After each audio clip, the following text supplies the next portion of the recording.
কবরে যাই, তো যারা খাটিয়া নিয়ে মায়েতকে নিয়ে কবরের পাশে দিয়ে কবরস্থ করার জন্যে খাটিয়ার সাথে যায়, তাদেরকে আমার আল্লাহ পাক রাব্বুল আলামিন কোনো আল্লাহ পাক রাব্বুল আলামিনের পক্ষ থেকে তাদের জন্য কোনো উত্তম নেয়ামত, কোনো উত্তম উপহার আছে কিনা?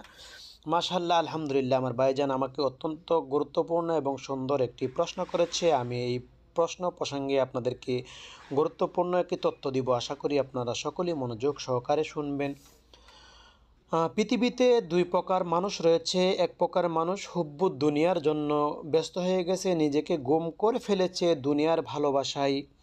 আরেক প্রকার মানুষ রয়েছে যারা হুব্বে রাসূলের প্রেমে নিজেকে গুম করে দিয়েছে। এই দুই প্রকারের মানুষ থেকে এক প্রকারের মানুষ দুনিয়ার জন্য ব্যস্ত, অপর পক্ষের মানুষ আল্লাহ এবং আল্লাহ রাসূল সাল্লাল্লাহু তাআলা আলাইহি ওয়াসাল্লামের প্রেমে পাগল। তো যারা আল্লাহ এবং আল্লাহ রাসূলের